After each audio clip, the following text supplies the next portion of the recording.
Hello students, welcome to online classes of cat ji. बच्चों, अभी हम लोग कंटिन्यू करेंगे stability of carbocation. Last class में कुछ हम लोग सवाल देख रहे थे, आज हम लोग कुछ और सवाल देखा जाए ताकि जीओसी में जो आपने इलेक्ट्रॉनिक इफेक्ट पढ़ा है उसको हम फिर से जल्दी से रिकैप कर पाएँ। So let us start with next question. ठीक है, तो यहाँ मुझे कंपेयर करना है स्टेबिलिटी ये दो कार्बोकैटायन का।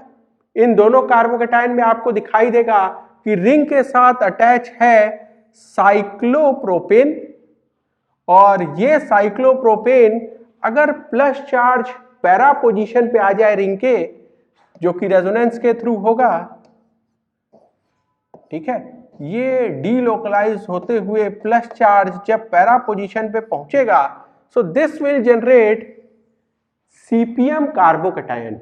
ठीक है, तो प्लस चार्ज जब पैरा पे पहुंचेगा तो सीपीएम कार्बोकैटायन जनरेट हो जाएगा यहां, जो कि स्टेबिलिटी लाएगा। लेकिन ध्यान से देखिए, जब ये दो मिथाइल भी यहां प्रेजेंट होगा उस केस में क्या होगा, there will be steric inhibition of resonance, SIR। ठीक है, और स्टेरिक इनहिबिशन ऑफ रेजोनेंस की वजह से क्या होगा, ये जो सीपीएम बन रहा था इस केस में, यहां ये सीपीएम जनरेट नहीं हो पाएगा क्योंकि ऑर्बिटल के ओवरलैप के लिए, ठीक है, आपको चाहिए ये जो रिंग का बेंट बॉन्ड है यहां के वैकेंट ऑर्बिटल के साथ, ठीक है, ये ओवरलैप कर पाए।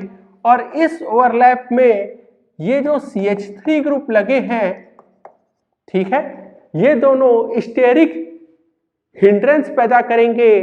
इस स्टेरिक हिंड्रेंस की वजह से रेजोनेंस नहीं हो पाएगा और इसीलिए हम लोग इसको कहेंगे steric inhibition of resonance, SIR। ठीक है, तो स्टेबिलिटी किसकी ज्यादा होगी, this will be more stable, क्योंकि ये स्टेरिक इनहिबिशन ऑफ रेजोनेंस की वजह से यहां स्टेबलाइजेशन नहीं आ पाएगा। अब हम लोग अगला क्वेश्चन देखा जाए, नेक्स्ट क्वेश्चन। ठीक है, हमको कंपेयर करना है स्टेबिलिटी A और B का। ठीक है, सिंपली आप देखें ये दोनों ही एलाइलिक सिस्टम को रिप्रेजेंट करते हैं। यहां पॉजिटिव चार्ज इस डबल बॉन्ड के साथ रेजोनेंस में है, यहां पे भी और यहां पे भी।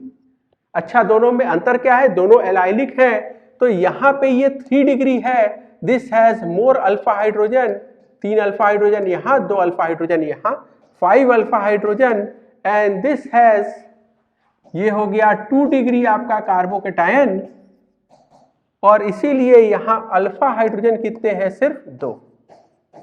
ठीक है, और इस बेसिस पे आप कहेंगे कि दोनों एलाइलिक है, लेकिन ये ज्यादा स्टेबल है, A ज्यादा स्टेबल है B से।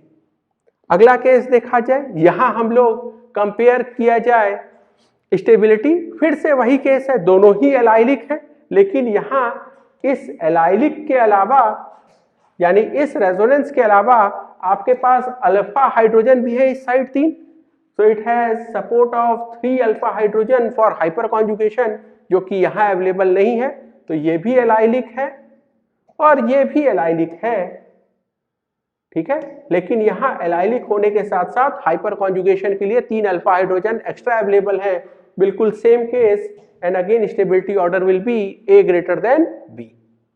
नेक्स्ट क्वेश्चन देखा जाए, so let us look at next question. इसमें देखिए यहां BrCl और FCl और Br मौजूद है। ठीक है, अगर हम -I सीरीज की बात करें तो -I सीरीज में फ्लोरीन का -I is greater than, chlorine का -I greater than -I exerted by bromine. ठीक है, और इसीलिए यहां आपको स्टेबिलिटी का ऑर्डर क्या दिखाई देगा, ये, ठीक है, रीजन -I सीरीज। ठीक है, सो दिस इज रीजन। यहां पे देखा जाए, क्या यहां भी आप -I लगाएंगे, -I लगाएंगे, या आपको ये बैक बॉन्डिंग का केस दिख रहा है, आप +M लगाना चाहेंगे?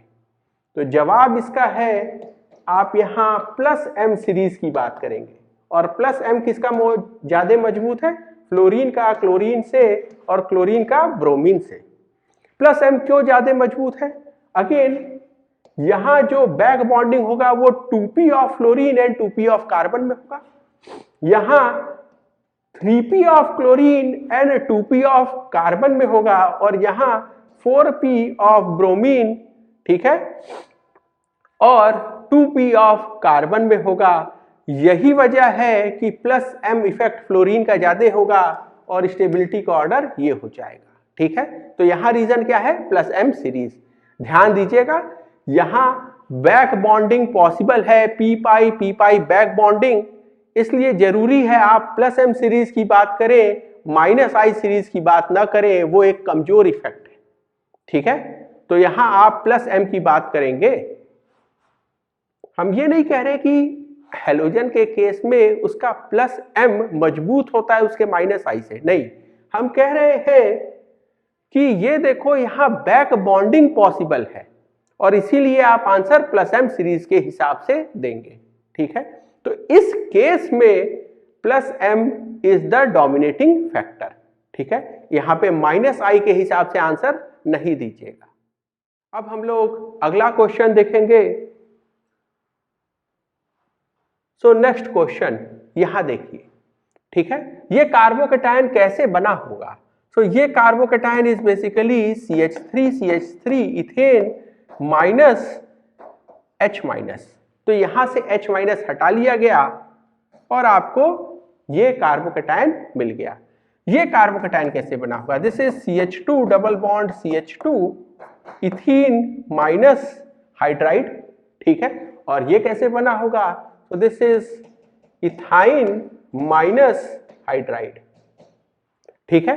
तो आप सोचिए कि कहां से H माइनस निकालना आसान होगा, H माइनस निकालना कहां से आसान होगा, ठीक है, और H माइनस निकलने के बाद जो आपको कार्बोकैटायन मिल रहा है उसका क्या स्टेबिलिटी है। तो यहां देखिए ये कार्बन था पहले sp3, आपने H माइनस यहां से बाहर निकाल दिया एंड दिस बिकेम sp2। ये कार्बन था sp2, आपने यहां से H माइनस बाहर निकाल दिया और हाइब्रिडाइजेशन हो गया sp। ये कार्बन पहले ही sp हाइब्रिडाइज है और H माइनस निकालने के बाद इसका शेप, इसका हाइब्रिडाइजेशन बहुत ही कॉम्प्लिकेटेड है, हम उसकी चर्चा नहीं करनी चाहते, ठीक है। तो यहां हम हाइब्रिडाइजेशन नहीं लिख रहे हैं, हम इसका शेप भी नहीं लिख रहे हैं, इसका शेप कुछ ऐसा हो जाता है, ठीक है, लेकिन हम उस बारे में अभी चिंता नहीं कर रहे हैं। हम बस ये कह रहे हैं कि जैसे जैसे कार्बन का इलेक्ट्रोनिगेटिविटी, ठीक है, ये बढ़ता जाएगा उस पे पॉजिटिव चार्ज अनस्टेबल होता जाएगा और इसी से मुझे मिलेगा कि स्टेबिलिटी का ऑर्डर होगा ये। sp2 कार्बन पे इलेक्ट्रॉन डेफिशिएंसी स्टेबल है in comparison two electron deficiency on more electronegative sp carbon. तो ये क्या है, मोर इलेक्ट्रोनिगेटिव sp कार्बन है और उसके कंपैरिजन में ये लेस इलेक्ट्रोनिगेटिव sp2 कार्बन है, ठीक है। अगला क्वेश्चन देखा जाए। अगले क्वेश्चन में आप देखिए हम बात कर चुके हैं कि ब्रिज हेड पोजीशन पे हम लोग sp2 हाइब्रिडाइज कार्बन नहीं रख सकते, ठीक है, और ये क्या है, ब्रिज हेड पे पॉजिटिव चार्ज, ब्रिज हेड पे पॉजिटिव चार्ज, यहां positive charge at least bridge head पे नहीं है, ठीक है। तो ये क्या हो गया, सबसे स्टेबल। इन दोनों में भी बात कर ली जाए तो स्टेबिलिटी का क्या ऑर्डर होगा, तो स्टेबिलिटी का ऑर्डर होने जा रहा है ये, क्यों, क्योंकि जितना छोटा रिंग होगा उतना ज्यादा आपको एंगल स्ट्रेन देखने को मिलेगा। देखिए sp2 कार्बन का मन क्या है कि हम ऐसे रहें, ठीक है, प्लेनर, और आपको ये जो बॉन्ड है इसको बेंड करके यहां ले आना है, ठीक है, यहां इसी बॉन्ड को बेंड करके यहां ले आना है, ठीक है। फॉर एग्जाम्पल अगर मैं बात करूं, ठीक है, तो किसी चीज का मन है कि वो एक प्लेन में रहे, फॉर एग्जाम्पल मैं केवल इस बॉन्ड की बात करता हूं, इसका मन है हम ऐसे रहे, आप इसको बेंड करना चाहते हो, बेंड करके अगर आप छोटा रिंग और बना रहे हो ब्रिज हेड पे, यहां पे सिर्फ एक कार्बन और है तो आपको बेंड ज्यादा करना पड़ेगा, ठीक है। इन दोनों कार्बन को देखिए, ये ऐसा, इनको बेंड करना पड़ेगा ऐसे इन दोनों को जुड़ने के लिए ज्यादा, और अगर बीच में दो कार्बन है तो इनको बेंड करना पड़ेगा सिर्फ इतना, क्योंकि ये दोनों तो आपस में कनेक्टेड है। तो आपको जितना ज्यादा बेंड करना होगा उतना ज्यादा उसमें स्ट्रेन आएगा, और यही वजह है कि यहाँ पे स्ट्रेन ज्यादा होगा, इसमें कंपैरेटिवली स्ट्रेन कम होगा। अगर मैं रिंग का साइज और बढ़ाता जाऊं, और इनफैक्ट अगर मेरे पास 8 कार्बन से ज्यादा का रिंग होता तो मेरे लिए ब्रेड्स रूल अप्लाई ही नहीं होता। इनफैक्ट हम ब्रिज हेड पे पॉजिटिव चार्ज या sp2 कार्बन रख पाते। ठीक है, इस क्वेश्चन को आप ध्यान रखिएगा। नेक्स्ट क्वेश्चन देखा जाए, bridge head versus fused bicyclo compound. मैंने आपको बताया था कि ब्रिज हेड पोजीशन पे हम sp2 कार्बन नहीं रख सकते, लेकिन फ्यूज्ड रिंग में ऐसा कोई दिक्कत नहीं है। ठीक है, फ्यूज्ड रिंग को आप देखिए इस हिस्से को, क्या sp2 हाइब्रिडाइजेशन के हिसाब से ये एंगल 120 डिग्री होना चाहिए? क्या रिंग 120 डिग्री एंगल को एकोमोडेट कर सकता है? जवाब है हाँ, और इसीलिए फ्यूज्ड बाइसाइक्लो को ऐसी कोई परेशानी नहीं होती जो कि ब्रिज हेड में होती है। ठीक है, तो ब्रिज हेड पोजीशन पे हमें याद रखना है कि कभी भी ब्रिज हेड पे हम sp2 कार्बन को नहीं रखेंगे।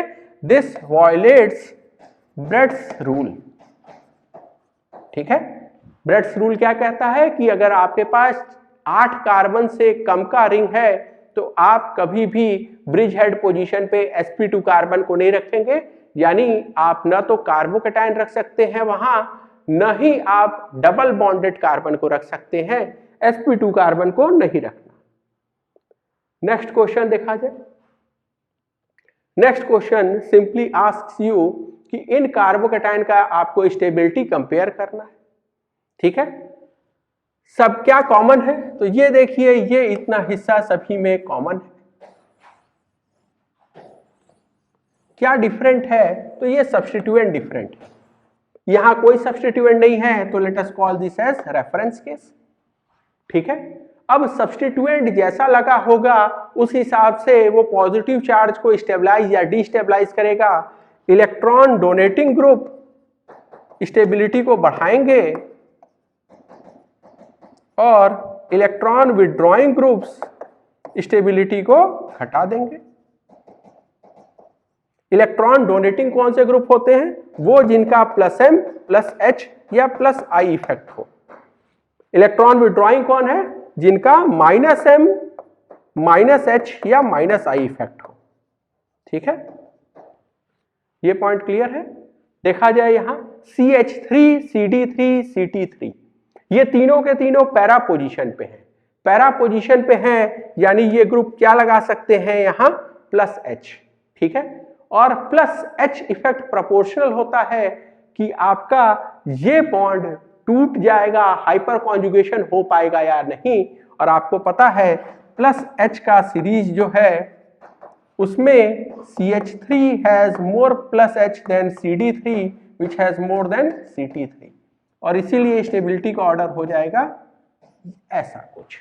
रेफरेंस केस है, उसमें तो कोई +H लग नहीं रहा। ठीक है, अगला क्वेश्चन देखा जाए। नेक्स्ट क्वेश्चन CT3 CD3 और CH3 लगा है, लेकिन ध्यान दीजिए इस बार ये लोग मेटा पोजीशन पे हैं, और मेटा पोजीशन से कभी भी आपका +m या +h नहीं लग सकता। तो +m +h इफेक्ट नहीं लग सकता, कहां से? मेटा पोजीशन से।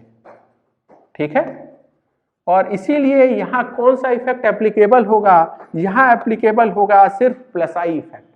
और +i सीरीज क्या कहता है? +i कहता है कि ड्यूटेरियम या T का ज्यादा होता है ड्यूटेरियम से, और ड्यूटेरियम का ज्यादा होगा हाइड्रोजन से। तो आपको +i सीरीज क्या देखने को मिलेगा कि CT3 has more +i than CD3 which has more +i than CH3, और ये तो रेफरेंस है। ठीक है, तो ये दोनों क्वेश्चन आप ध्यान से देखिए। एक बार जब ये मेटा पोजीशन पे है तो हमने आंसर दिया है +i इफेक्ट के बेसिस पे, और पिछले क्वेश्चन में ये लोग जब पैरा पोजीशन पे थे, तो पैरा पोजीशन पे जब थे तो हम आंसर कर रहे थे +H इफेक्ट के हिसाब से। तो आप ये बात ध्यान रखेंगे कि कब आपको +H अप्लाई करना है और कब आपको +I अप्लाई करना है। ठीक है, मेटा पोजीशन पे सिर्फ इंडक्टिव इफेक्ट लगेगा, ऑर्थो और पैरा से आपका मीजोमेरिक और प्लस H इफेक्ट भी अप्लाई होता है। अगला क्वेश्चन देखा जाए। अगेन यहां CH3 कहां है, पैरा पे, और पैरा से क्या अप्लाई करेगा अपना प्लस H इफेक्ट। यहां CH3 कहां है, ये मेटा पोजीशन पे है और मेटा से प्लस H लग नहीं सकता और इसीलिए हम लोग बात करेंगे प्लस I की। पैरा से प्लस I भी लगता है लेकिन प्लस I प्लस H के कंपैरिजन में कमजोर है और हम लोग हमेशा मजबूत इफेक्ट की बात करेंगे, कमजोर इफेक्ट को हम नेग्लेक्ट कर सकते हैं। ठीक है, तो यहां प्लस H के मुकाबले प्लस I को मैं नेग्लेक्ट करूंगा। ठीक है, और यहां तो प्लस H एप्लीकेबल ही नहीं है इसलिए प्लस I के बेसिस पे ही बात की जाएगी। Again stability order will be this. ठीक है, क्योंकि अगर हम प्लस I देखें तो यहां मेटा से लग रहा है, ऑर्थो से लगे तो हम स्ट्रांग, मेटा से लगे तो मॉडरेट, और पैरा से लगे क्योंकि दूर होता जा रहा है तो इसको वीक कहेंगे। क्यों कह रहे हैं ऐसा, क्योंकि inductive effect is distance dependent. Ortho से सबसे मजबूत प्लस I लगता है, उससे कमजोर मेटा से और सबसे कमजोर पैरा से। ठीक है, तो इसीलिए ऑर्थो से लगता है तो हम प्लस I को स्ट्रांग लिखते हैं, मेटा से लगता है तो मॉडरेट, और जब पैरा पोजीशन से लगेगा तो वीक लिख रहे हैं क्योंकि ये एक डिस्टेंस डिपेंडेंट है। इसके अगेंस्ट मीजोमेरिक इफेक्ट या प्लस H इफेक्ट ये डिस्टेंस पे डिपेंड नहीं करता। ठीक है, ऑर्थो और पैरा दोनों पोजीशन से बराबर ही लगता है। अगला क्वेश्चन देखा जाए। नेक्स्ट क्वेश्चन, तो यहां सब्स्टिट्यूएंट क्या क्या है, this is CH3 CCl3 and CCl3। ठीक है, CH3 अगर पैरा पोजीशन पे है तो उसका प्लस H और प्लस I वीक, और प्लस I वीक हम लोग नेग्लेक्ट करने जा रहे हैं। ठीक है, मेटा पोजीशन पे है तो यहां प्लस H अप्लाई ही नहीं हो सकता, सिर्फ क्या लगेगा प्लस I, और ये प्लस I कैसा होगा, मॉडरेट, क्योंकि हम डिस्टेंस डिपेंडेंस के हिसाब से लिख रहे हैं, ऑर्थो वाले को स्ट्रांग, मेटा वाले को मॉडरेट और पैरा को वीक। तो this is plus I moderate. CCl3 का इफेक्ट कैसा होता है, माइनस H इफेक्ट। ठीक है, लेकिन माइनस H पैरा से लगता है, मेटा से तो लगता नहीं, इसलिए ये हाँ नहीं, हम क्या लिख सकते हैं, सिर्फ minus I, and this will B minus I moderate. Moderate लिखा है क्योंकि ये मेटा से लग रहा है। अगर पैरा पे जाएं तो यहां पे इसका कैसा इफेक्ट होगा, माइनस H और माइनस I वीक। ठीक है, again minus I minus H के मुकाबले कमजोर है, इसको नेग्लेक्ट कर देंगे। ठीक है, तो CH3 का मीजोमेरिक इफेक्ट होता है ड्यू टू हाइपर कॉन्जुगेशन और इसीलिए इसको हम लोग प्लस H लिखते हैं। CCl3 का मीजोमेरिक इफेक्ट होता है due to reverse hyperconjugation और इसीलिए हम उसको माइनस H लिखते हैं। ठीक है, अब हमको अगर स्टेबिलिटी चेक करना है तो इलेक्ट्रॉन डोनेटिंग ग्रुप्स ज्यादा स्टेबल होंगे, प्लस H सबसे स्टेबल, देन प्लस I, क्योंकि यहाँ पे इलेक्ट्रॉन डोनेटिंग है अभी तक दोनों। अब इलेक्ट्रॉन अगर विड्रॉ हो रहा है तो अगर वो कमजोर इफेक्ट माइनस I से होगा तो कम विड्रॉ होगा, और मजबूत इफेक्ट माइनस H से जब हम विड्रॉ करेंगे तो बहुत ज्यादा इलेक्ट्रॉन विड्रॉ हो जाएगा, यानी स्टेबिलिटी तो यहां सबसे कम। ठीक है, ये पॉइंट क्लियर हुआ। तो आपको क्या समझना है, अगर कार्बोकैटायन की स्टेबिलिटी देखनी है तो plus M, then plus H, फिर प्लस I, उसके बाद क्या होगा रेफरेंस, रेफरेंस के बाद क्या होगा minus I minus H minus M। तो ऐसे सब्स्टिट्यूएंट जो कि प्लस M लगा रहे होंगे वो बेंजाइलिक कार्बोकैटायन को सबसे ज्यादा स्टेबलाइज कर रहे होंगे, और ऐसे सब्स्टिट्यूएंट जो कि माइनस M लगा रहे होंगे वो बेंजाइलिक कार्बोकैटायन को सबसे ज्यादा डीस्टेबलाइज कर रहे होंगे। अगला क्वेश्चन देखा जाए और जो कॉन्सेप्ट हमने सीखा उसको अप्लाई करें। सभी के सभी यहाँ बेंजाइलिक कार्बोकैटायन है, so this case is reference. यहां देखिए सब्स्टिट्यूएंट है CH3, OR एंड OH। सभी का इफेक्ट हम लोग लिखा जाए, सो OH हैज, यहां देखिए इसके पास लोन पेयर है, इसका प्लस M इफेक्ट होगा, और ऑक्सीजन एक इलेक्ट्रोनेगेटिव एलिमेंट है, माइनस I भी लगेगा। ठीक है, सो माइनस I को मैं वीक लिख लेता हूं क्योंकि ये पैरा से लगा है। यहां पे देखा जाए OR अगेन प्लस M। ठीक है, क्योंकि यहां ऑक्सीजन के पास पेयर ऑफ इलेक्ट्रॉन है, एंड माइनस I वीक। ठीक है, क्योंकि OR में एक इलेक्ट्रोनेगेटिव एलिमेंट ऑक्सीजन है, माइनस I इफेक्ट। ठीक है, CH3 को देखा जाए so it has plus H and plus I, weak हम लिख रहे हैं क्योंकि ये पैरा से लगा है, ठीक है, और ये रेफरेंस केस। अगेन जो मजबूत इफेक्ट है उसको देखा जाएगा, जो कमजोर इफेक्ट है उसको हम लोग नेग्लेक्ट करने जा रहे हैं। तो कमजोर इफेक्ट माइनस आई और प्लस आई को हम नेग्लेक्ट कर देंगे, इग्नोर करेंगे इसको। यहां देखिए प्लस एम है, ये भी प्लस एम है, ये प्लस एच है, यानी ऑर्डर तो आपका ऐसा ही होने जा रहा है कि प्लस एम वाले आगे।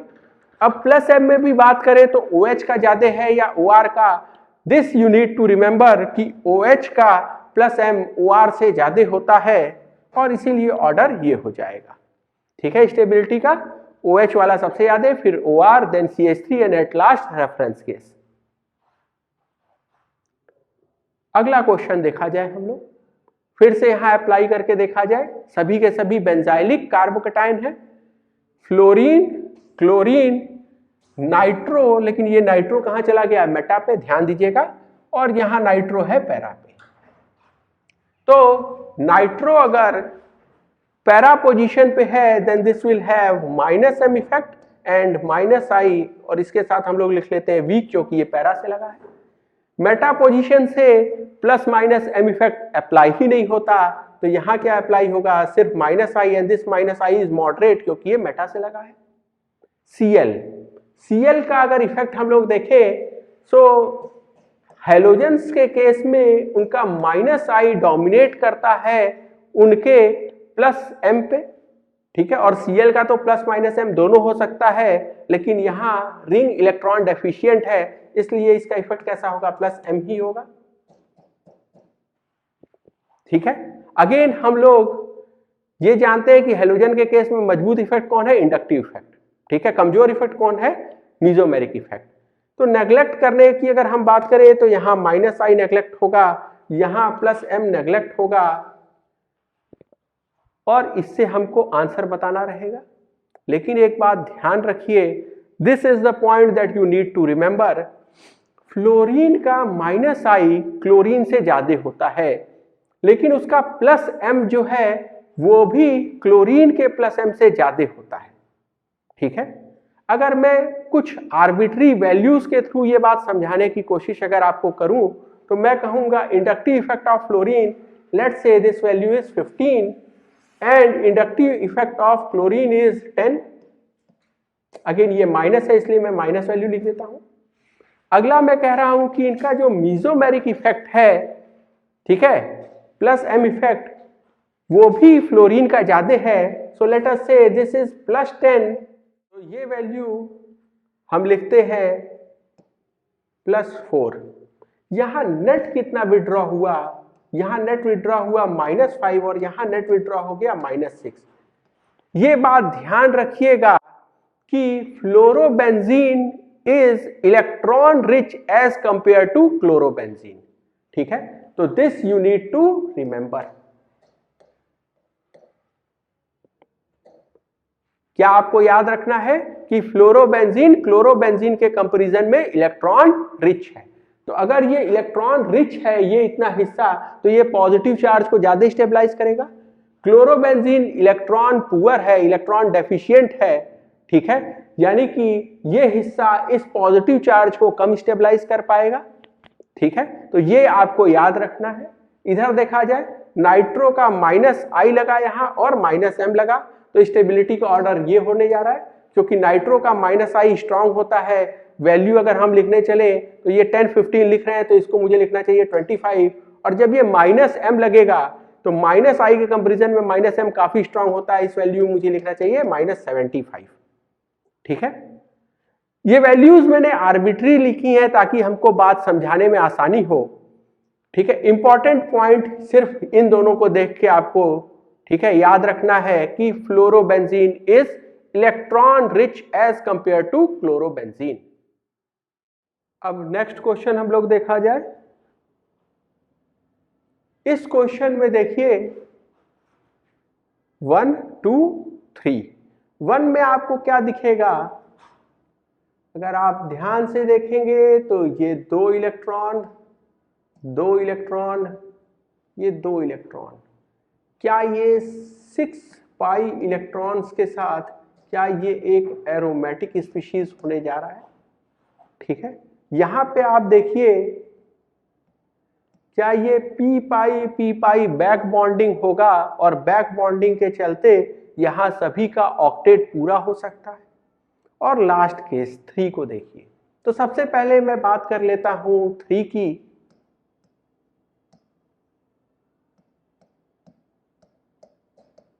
बेंजाइल कार्बोकैटायन की। ठीक है, यहां क्या होगा, डीलोकलाइजेशन के चलते ये पॉजिटिव चार्ज इस ऑर्थो पोजीशन पे आ सकता है, इस पैरा पोजीशन पे जा सकता है और फिर इस ऑर्थो पोजीशन पे जा सकता है। तो डीलोकलाइजेशन की वजह से मेरा पार्शियल पॉजिटिव चार्ज, ठीक है, इस कार्बन से चला गया ऑर्थो और पैरा पोजीशंस पे।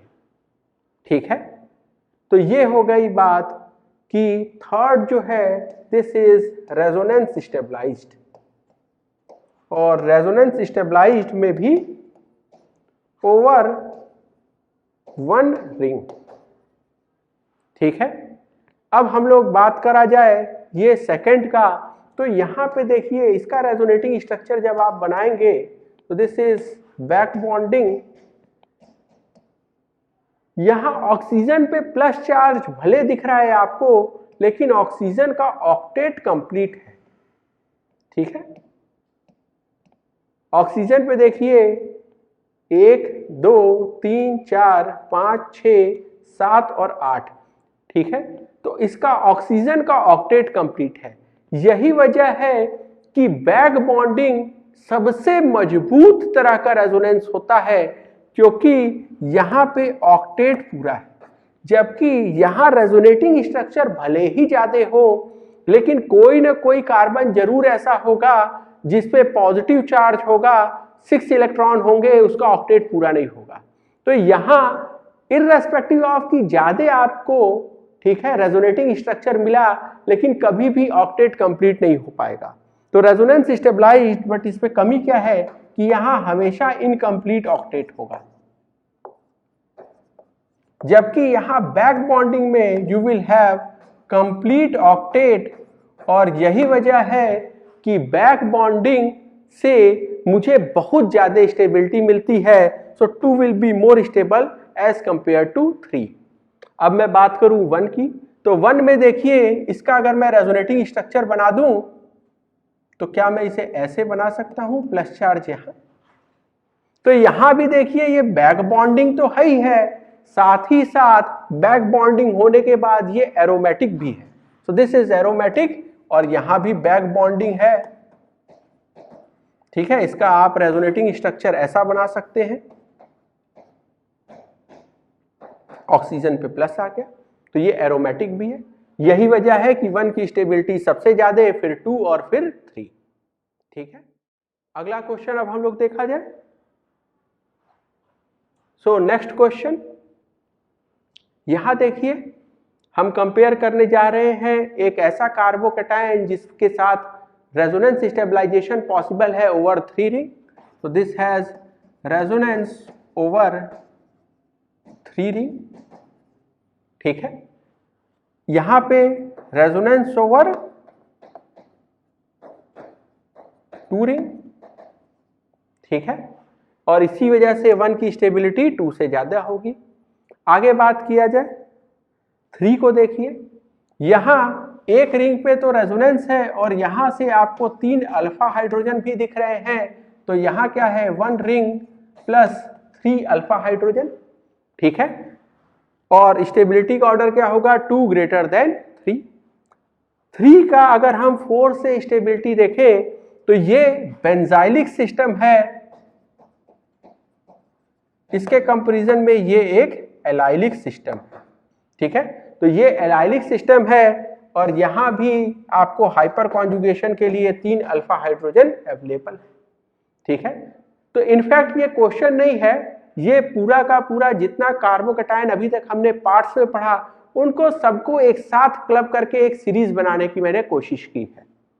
ठीक है, अगला देखा जाए, स्टेबिलिटी का ऑर्डर क्या हो जाएगा, 3 मोर देन 4। अब आगे 5 और 6।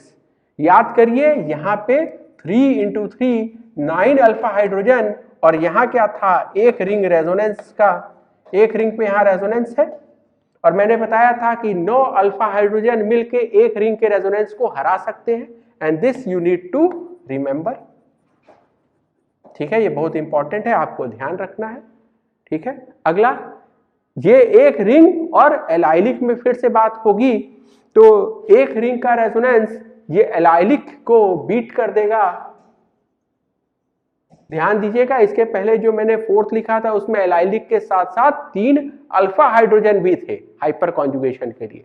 ठीक है, सो ये एलाइलिक को बीट कर देगा कौन, एक रिंग का resonance. So 6 will be more than 7।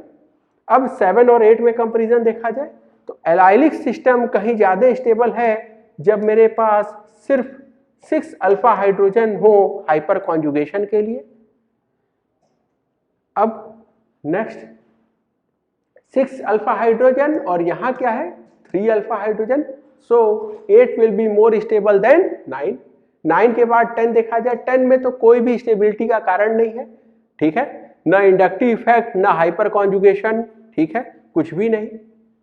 अब 10 के बाद हम लोग उन लोगों की बात करने जा रहे हैं जो सबसे कम स्टेबल कार्बोकैटायन है। ठीक है, ऐसे कार्बोकैटायंस को देखिए, यहाँ sp2 कार्बन पे इलेक्ट्रॉन डेफिशिएंसी है, यहाँ पे sp कार्बन पे इलेक्ट्रॉन डेफिशिएंसी है, सो 10 will be more stable then 11। अब 11 और 12 के बीच में कंपैरिजन किया जाए तो यहाँ न सिर्फ sp कार्बन पे इलेक्ट्रॉन डेफिशिएंसी है, बल्कि ये बगल के जो ग्रुप हैं ये -I और एक्सर्ट करके इस डेफिशिएंसी को एक्सरबेट कर देंगे, बढ़ा देंगे और स्टेबिलिटी को कम कर देंगे। ध्यान दीजिएगा, ये पॉजिटिव चार्ज यहाँ रेजोनेंस में डीलोकलाइज्ड नहीं है, ये बात हम लोग पहले भी कर चुके हैं। और लास्ट केस है जब आप ब्रिज हेड पोजीशन पे पॉजिटिव चार्ज रख देते हो, sp2 कार्बन को रख देते हो, तो ये अनस्टेबल है। ठीक है, ड्यू टू ब्रेड्स रूल।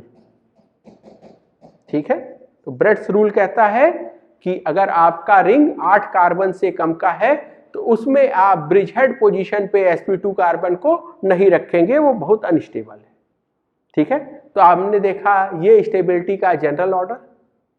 थोड़ा ये क्वेश्चन देखने में कठिन है, लेकिन ये as it is Peter Sykes से उठाया गया है, तो इसकी भी बात कर ले हम लोग, क्योंकि अभी रिसेंट ट्रेंड यही है कि स्टैंडर्ड टेक्स्ट बुक से जेईई एडवांस क्वेश्चन उठा के दे रहा है।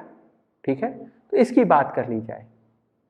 यहां देखिए, ये एक 3 डिग्री कार्बोकैटायन है, ये भी एक 3 डिग्री कार्बोकैटायन है,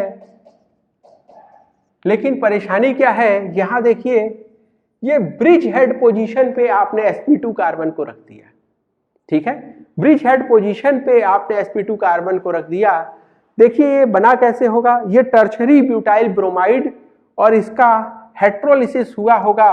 ये जो दोनों इलेक्ट्रॉन हैं वो टूट के ब्रोमीन के साथ चले गए होंगे और आपको ये कार्बोकैटायन मिल गया होगा, टर्शरी ब्यूटाइल कार्बोकैटायन।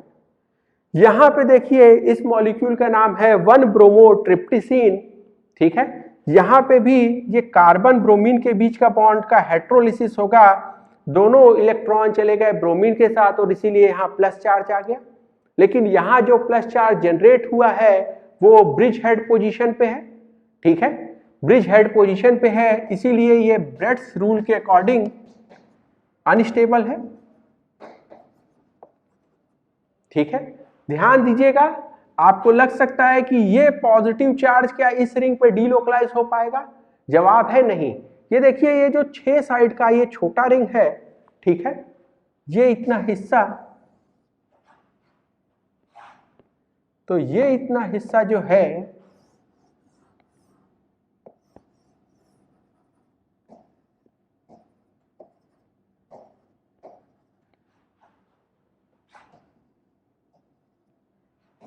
ये ऑलरेडी यहां पे रिंग स्ट्रेन काफी है। ठीक है, रिंग स्ट्रेन है और यहां पे डेवलप होने वाला जो ऑर्बिटल है, ठीक है, ये p ऑर्बिटल, ये रिंग का जो ऑर्बिटल है उसके साथ अगर पैरेलल हो पाया ठीक है, तो ही ये यहां पे रेजोनेंस दिखा पाएगा, और रिंग स्ट्रेन के चलते ये पॉसिबल नहीं हो पाता।